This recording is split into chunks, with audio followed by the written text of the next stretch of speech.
I'm dialing in from Hong Kong today, and hello to everyone wherever you're dialing in from, and hope you're enjoying the conference and the amazing sessions that are there.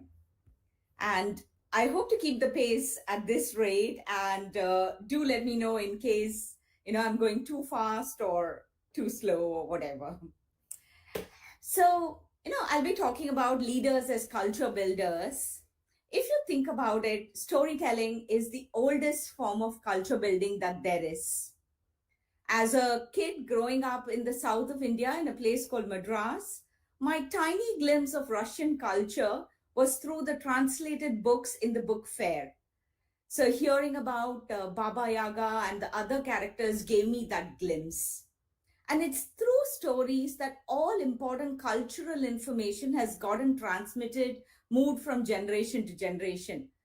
It's about important events or moments which show who you are, what you want to be, what your values are, and really telling those positive culture building stories is so much better than policing people into action.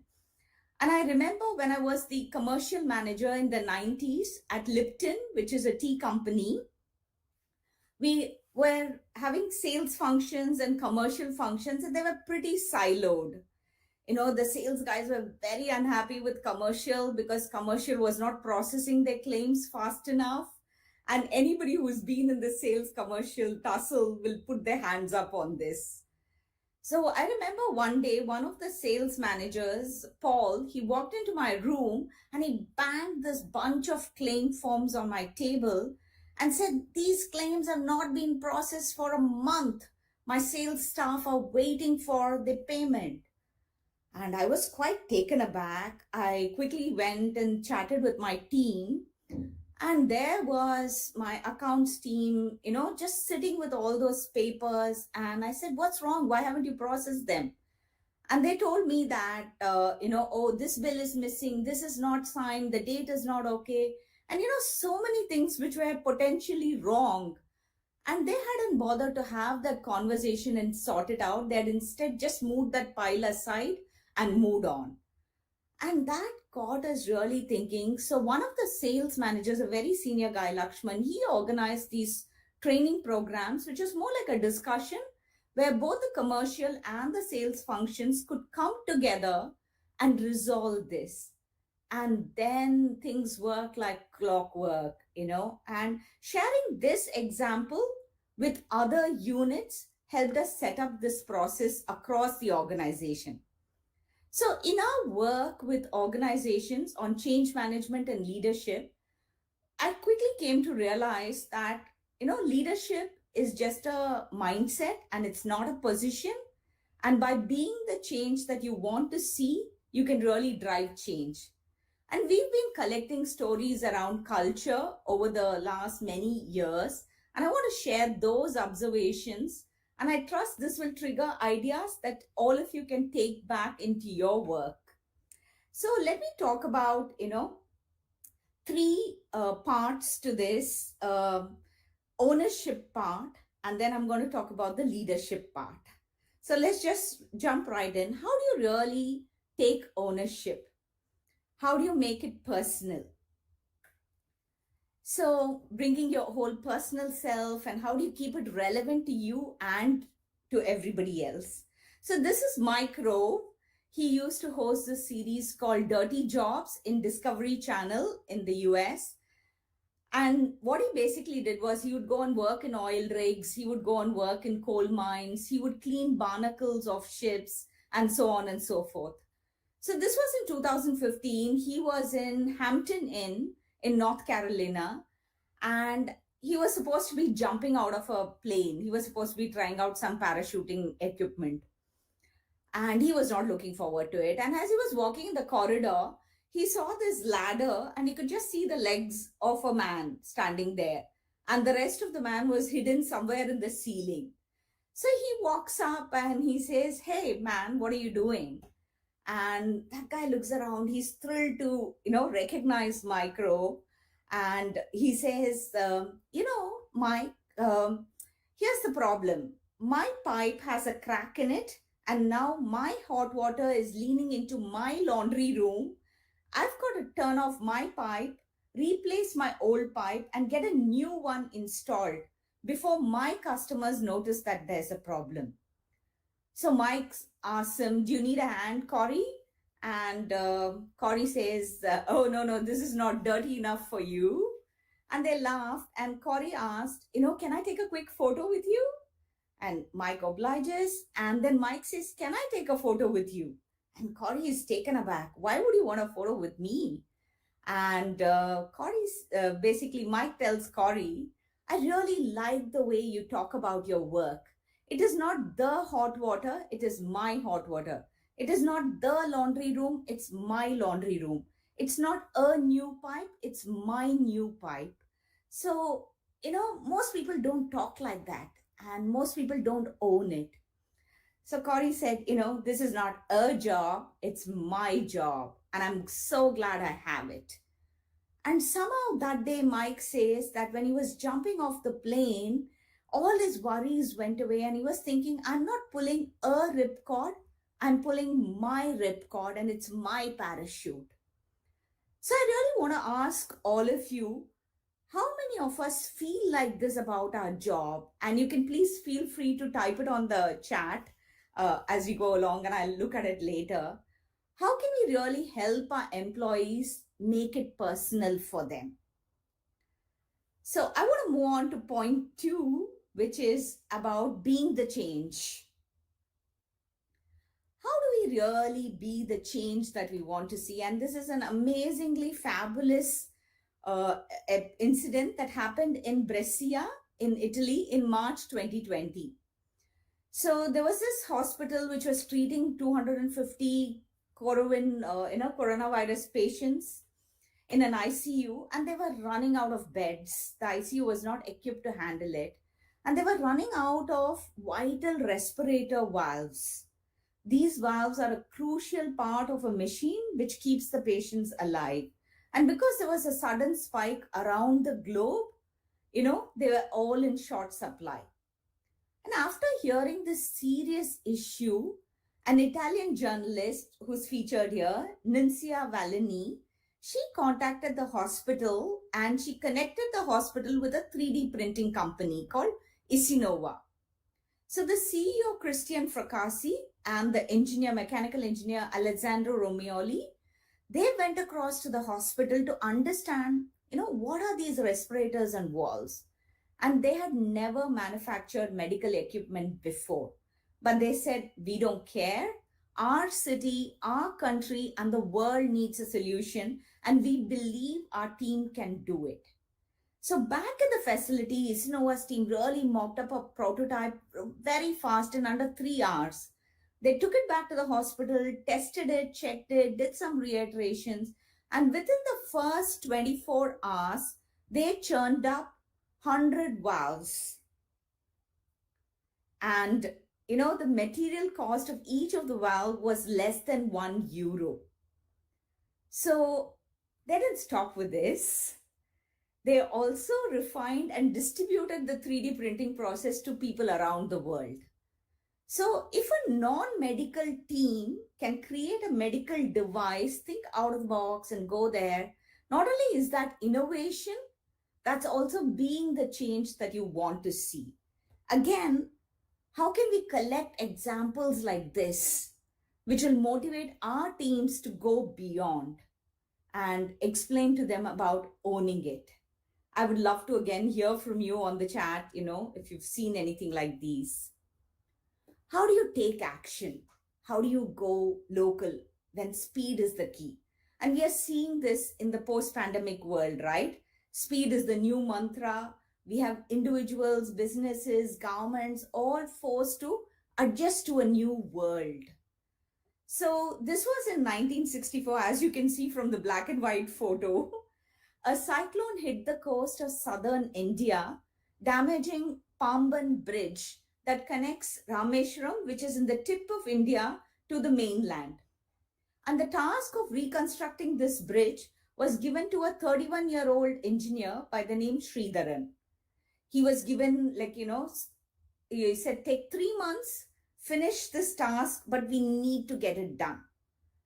And it seemed impossible because all the girders, which are these large iron and steel beams or compound structures used for building a bridge, all of them had fallen into the sea. And no one knew how long it will take to manufacture new girders. Maybe it will take months.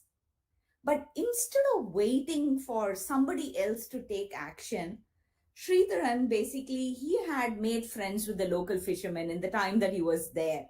He asked them, do you think you can access it from the seabed? Do you think we can get it up? And they worked together, they used cranes, and they lifted all the fallen girders, 126 of them, from the bed of the sea. And they completed this task not in the 3 months that they thought of, but in 43 days. In fact, he got a big cash award, what was considered big at the time in 64, which was like 1,000 rupees, which is about 69,000 rubles in today's money. And the big lesson for all of us from this is, how do you have the ability to spot and surface what is already available with us? How do we build on these connections instead of, as we tend to do, wait for the head office to take action? How many of us do this? Again, is this something that we see happening more often? Is it something, we wait for head office to take action instead of doing it ourselves? And these are, examples of 3 ordinary people who are not in any leadership roles, who are just using their mindset to make a change. And when we share examples like these, it is stories, examples, which are a pull strategy. How do you take ownership of those small changes when you can make it personal, when you can be the change and take action? What does it show of you as a person? So stories about people who work with us, inspire us, and challenge us to be better, creating a positive feedback loop. So again, I would love to hear from you. If I'm going too fast, is it okay? And also, if you've seen similar such examples at work, and how are you collecting those examples? How are you really collating these examples so that you can showcase it to the organization?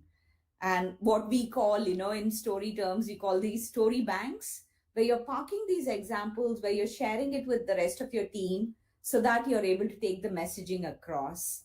Would love to hear from you as we, go along in the conversation. So this is about the ownership piece. What about the leadership piece? So, like we said, leadership can show up any which way. It can be bottom up, it can be top down, it can be sideways, right? Are you listening? As a leader, are you listening? And are you acting on it? All of us are leaders. All of us can build that culture. And that's why, because we pay attention to positive culture building examples, we will put our attention on them, and that gets reinforced. So how can we show up as leaders?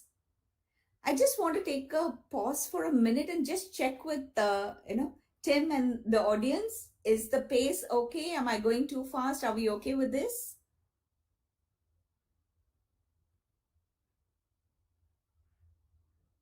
Maybe just do a plus on the chat if it's okay. Yeah, or the fire symbol. I love that fire symbol on this platform.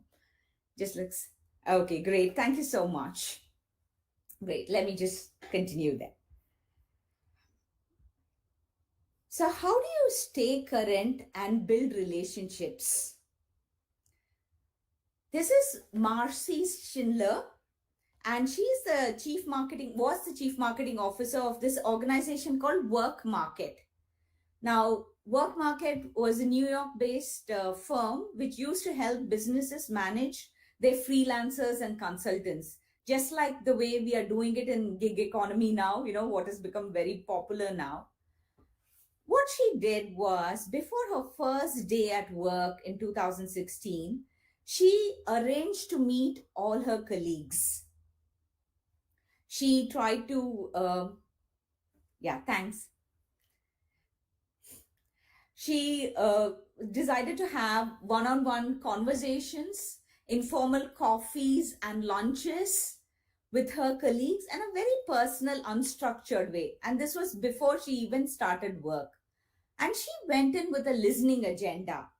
She said, I wanted to learn what are their goals? What is important to you? What do you think is working in the company? And what do you want me to accomplish? And she used her body language to stay fully focused on the conversations. She would sit upright, maintain eye contact, and look very open and engaged. And we are seeing this these days, right? Especially now in the online world, we are all thinking about body language and how do we, come across as if we are leaning in and listening with intent.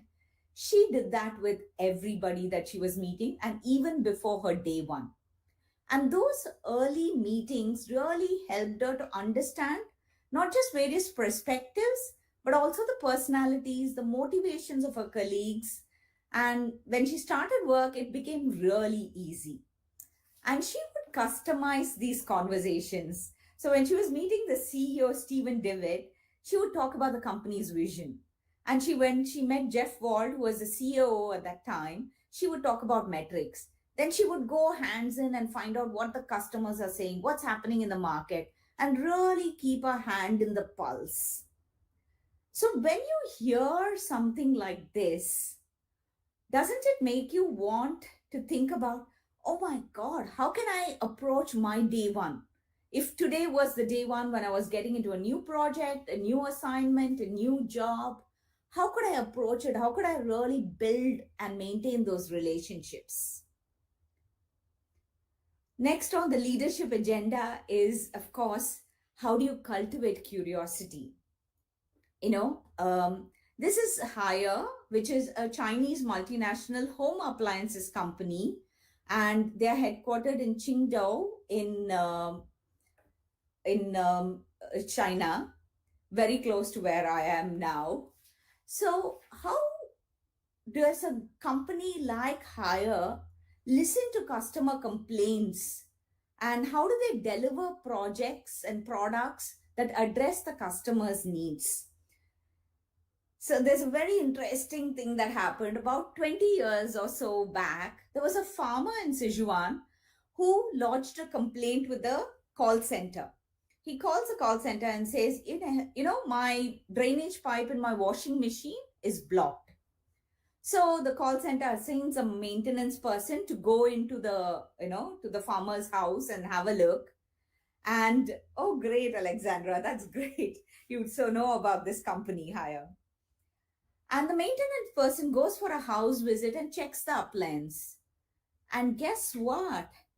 He finds that the farmer has actually been washing his potatoes in the washing machine. And that's why all the dirt and the soil and everything has gotten clogged and the drainage got clogged.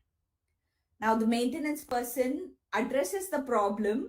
He goes and cleans the drainage pipe and puts a larger pipe, a bigger one, and comes back. What do you think happens next?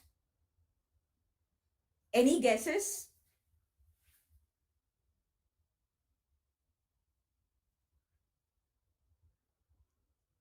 And do keep the guesses coming. I'm going to, So Rumen Zhang, they got him a new one. Good guess, but a very close guess, but there's a minor twist there in it, Tim. A new product, Joanna, right? The farmer calls again with the same problem. It's broken. So Rumen Zhang, who's the CEO of Haier, he hears this news. And he's also initially shocked. Who washes potatoes in the washing machine, right? But he says, oh, maybe there's a need. Maybe the farmer did it because that's what was his real issue. So he realized that it could be a big business opportunity. And he invested in the development of a washing machine, which is featured there. It's a new model. It was called XP B40DS, which cleans not only clothes, but also potatoes, sweet potatoes, and anything else. So by listening to the client, absolutely, a new device was produced. And what can you make out from this? Here's a company which listens to customers' complaints. Here's a leader who looks at delivering products that addresses their needs. So can you think different? Absolutely. Can you think about, if you want to say, tell your customers and tell your teams, we cultivate curiosity. We are a curious team. Instead of talking about that in a very abstract term, what if you actually share an example where somebody took on a complaint and turned it into an opportunity? So that is how we cultivate curiosity within our teams. How do you build on trust? And I'm highlighting 3 features from the leadership which are really, I think, relevant. They say this, if people like you, they will listen to you. But if they trust you, they will do business with you. So this is PC Mustafa, who's the CEO and co-founder of this company called ID Foods, Fresh Foods, which makes what is called idli and dosa batter. It's like fermented pancake batter, which is then steamed and served as a breakfast item in the south of India. He talks about an incident in 2016 where they ran a campaign called ID Trust Shops. Now, the principle of the trust shop was very simple.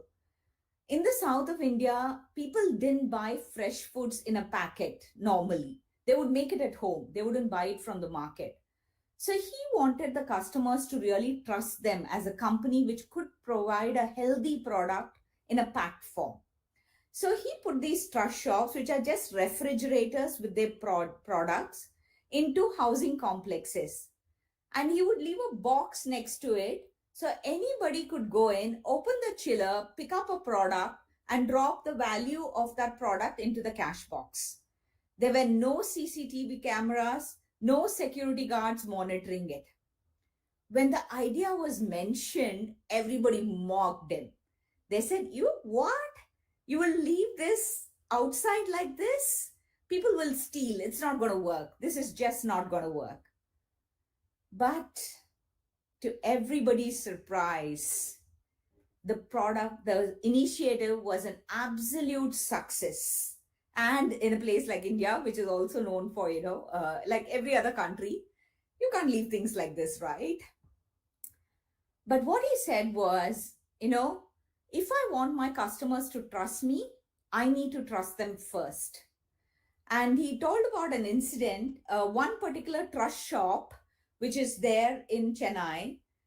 There was a customer who would come, and they don't know who the customer was because there was no CCTV camera, right?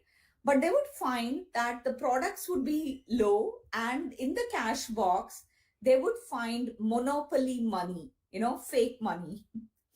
And this went on for a month, and all his team told Mustafa, just withdraw that refrigerator from there. You can't leave the refrigerator there. But he said, no, I trust my customers, and this is how I want to show it.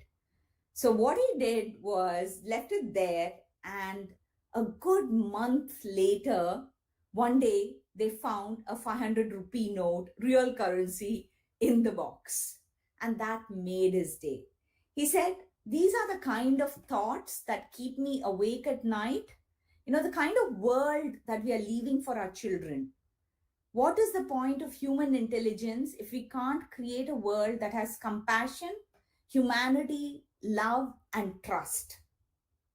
And imagine if a person like, a CEO like Mustafa went on to say, we value trust, we trust our customers should trust us. If he just said that, what would be our reaction? And if you can type in the chat, just keep the conversation going. If somebody just comes and talks like that, just gives we need more leaders like that. But if he was to just say the line saying, oh, I understand the value of trust, it wouldn't have been so impactful, right? Our eyes would glaze over.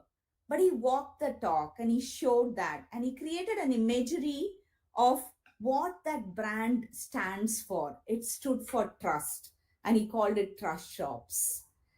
So, as we move along, how do we create those safe spaces, low risk safe spaces for conversation? How do we create that kind of space in our company and in our teams? So, Garrett Reisman, who's NASA astronaut and a senior advisor to SpaceX, said there is a natural human tendency to clamp down on change out of fear. But some of our biggest failures come because we don't make a change. And I remember this incident. This happened in pre 2014 when Chung Kyu Choi, who is from Singapore, he moved to China and he started his job as a head of consumer banking for Standard Chartered Bank. It's a large British bank. You might have heard of it. And he learned that one of the cultural expectations of his job was to visit the branches and put pressure on branch managers to cut costs. I've been a branch manager before, so I know the kind of pressure that this will. And if any of you in the audience, know this, head office, somebody visiting, putting pressure on cutting costs, you will relate to this. And the branch staff would spend weeks preparing for the visit of the leader. What he decided was, I'm going to change the way this works. Instead of emphasizing on his formal power, he started showing up at the branches unannounced. And he would start his visit by serving breakfast to the branch employees. And then he would have huddles with them and say, hey, how can I help you to make your job better? Now, the employees were initially very reticent. They didn't trust him. But he kept on doing that consistently. And he said, okay, what can we do differently? What can we do better? And over the course of a year, he visited 80 branches in 25 cities. And by being consistent and willing to listen, even the skeptical employees got convinced. Initially, it started with small problems, how do we train for new bank systems? How do we make upgrades? Help us with this, help us with that. And slowly the innovation ideas started getting bigger. So they came up with this one thing. There was a shopping mall which had a branch, one of the branches of Standard Chartered. And they said, why don't we open this branch the same timing as the mall timings? And why don't we keep it open in the weekends? And this had never been done before. So he said, yeah, sure, let's try it. Let's experiment it. Go on, go ahead and do it. And they found out that this branch actually generated entire weekend income was much more than its all the weekdays put together. And this was not an idea that Junkyu could have even thought of by himself. And this helped the company's performance. Customer satisfaction went up 54% in the 2-year period that he was there as a servant leader, as a humble leader, And the complaints from the customers came down by 29%. And the employee attrition rate that was, highest among the foreign banks in China went down to the lowest among the foreign banks in China. So how do we build connections, cultivate curiosity, walk the talk on values, and create that low risk space for our employees? And when we intentionally build and support that culture, we will intentionally shape it as well. So I remember Ajay Banga, who is the former CEO of MasterCard, he talks about culture and from the leadership angle that it doesn't just come because you wave a magic wand, oh, I'm going to change this, I'm going to do this. It doesn't work like that. It comes through hard work. It comes through sharing. And it comes through cross-fertilization of people and ideas. And this is probably what this platform is also doing. We are sharing stories, we are sharing ideas, and we are saying, oh, what of this can I take and apply it back at work? I just really want to, thank all the comments which are coming in. Love what you said, Alexandra, and love the journey that Artem is having as well. Tim, I just want to, quickly share the video first. So, and I will just set it up before you share the video for me.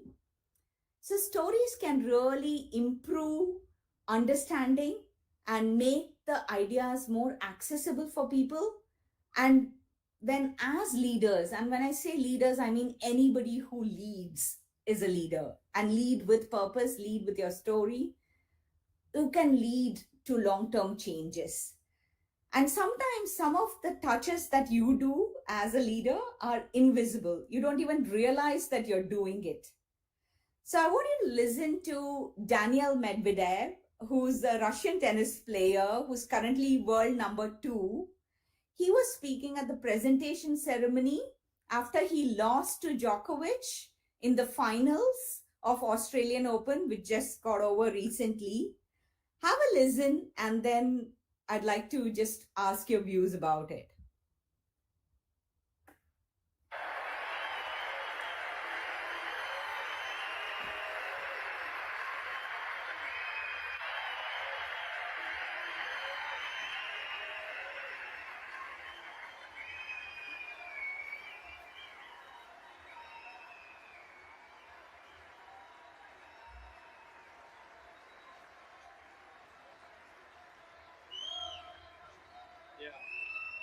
Never easy to speak when you just lost the final of a Grand Slam, but I'm going to try to do my best, better than on the court, hopefully.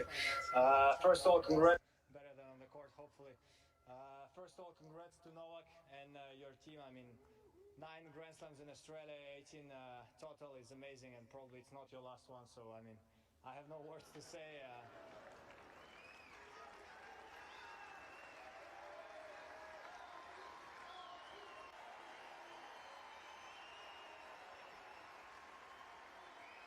Hopefully. First of all, congrats to Novak and your team. I mean, 9 Grand Slams in Australia, 18 total is amazing, and probably it's not your last one, so I mean, I have no words to say.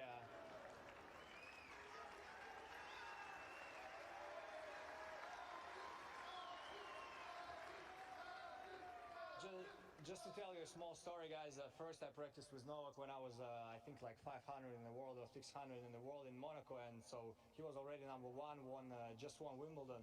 And I thought, okay, he's not gonna speak to me or something, because the guy was a god for me.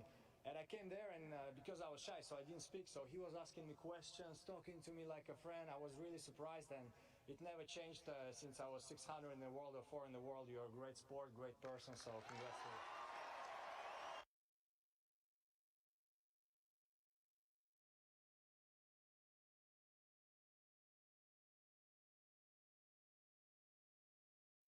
Thanks, Tim. So what opinion did you form about Daniil and about Djokovic when you listened to the video? And I hope you were able to listen to the video. Awesome sportsmanship, absolutely. Very generous, very humble.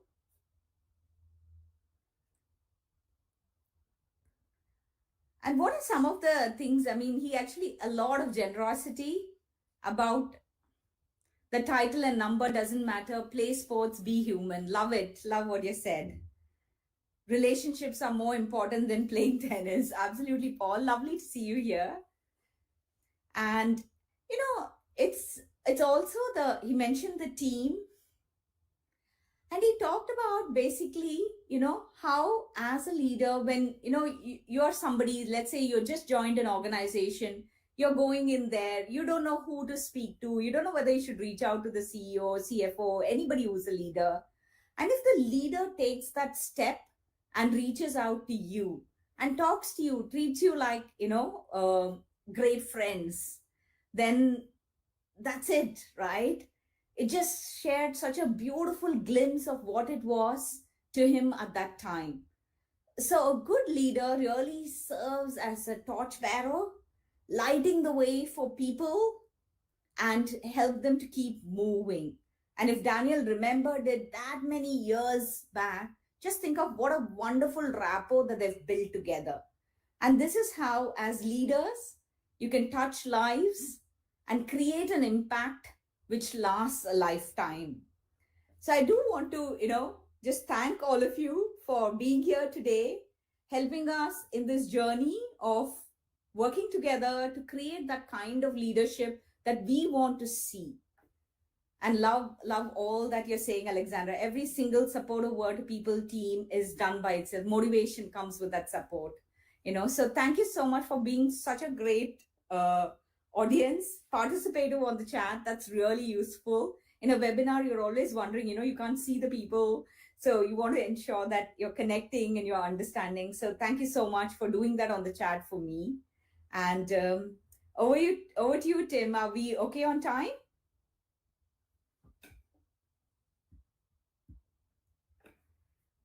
And I'm happy to have a few minutes. Wow, what a lovely way to start the morning. Thank you so much for this highlight reel of amazing leadership stories. They're so real. Thank you. No, thank you so much, Tim, and thank you for the work that you're doing. I love doing it because of such people as you. So let me just hide the slides real quick because the contacts of yours are in the chat. For anyone who wants to contact Soundari, please refer to the context in the chat. We have like 4 minutes for some questions, so if you have any, please write them too. I have a small question for you firsthand. These small stories, like the more you tell, the more I recognize that spotting these stories is really important. Maybe you can share a trick or a tip on how to start spotting these smallest moments. Absolutely. No, you're so right? The fact that these stories are there in a story bank with us helps us bring it out. And I'm, all of us have a certain way of collecting stories. I think once we know we are looking for stories, it's like magic. Stories come looking for you. But I don't want to leave it like that and say it. So, but stories are there everywhere. I remember a few months back, I was reading Economist, the magazine, and there was something that was written there about a investment strategy, and they compared it to Bjorn Borg, who's also a tennis player. I seem to be getting a lot of tennis stories. Bjorn Borg's defensive strategy from the baseline. That's how they called their strategy. And I read that and said, what a lovely metaphor. I could totally relate to it and connect it. Instead of saying that we have a defensive strategy, they use that as a connection. So anybody who was in that space, they just got it.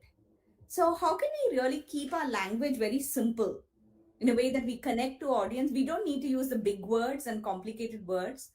And reading a lot, reading story-laden books, reading articles, magazines, like this one that I talked about, the Pamban Bridge, the girders which had fallen in the sea. I saw it in a newspaper article. It came up. So I think it's really, collecting them, seeing them. Beautiful blogs are there. I think we are hearing from a lot of people over the course of the 5 days, listening and making notes. But it's also practice. I don't want to say that I'm definitely, I don't know. I mean, we all grew up listening to stories in our cultures, but for business storytelling, I think it requires some deliberate practice of trying to keep those stories short. So you're keeping the attention of your audience in your team. You can't do, 5-minute stories like you would do at a bar or when you're sitting across a dining table. You need to really keep it short. Got it. Awesome.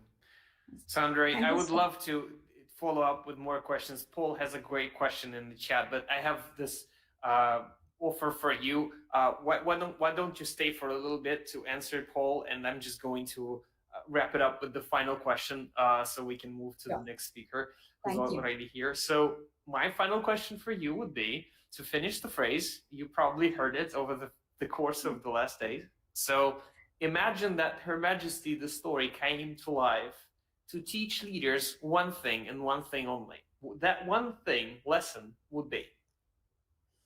And I think I'll use this to answer Paul as well. I think how you show up as leaders will trigger stories, and those will touch lives, which will create an impact which will last for a lifetime. So I think humility in storytelling, as much as we like to say personal stories, mix up the personal stories with stories of others, your team members. That'll bring out the humility. So how you show up as leaders will trigger stories, is what I want to say. Wow. And So thank you once again. Thank you. Story triggering is a great insight for the morning. Lovely to see you here. Thank you so much. That was full of insights. Thank you so much. And I'm looking forward to the rest of the days.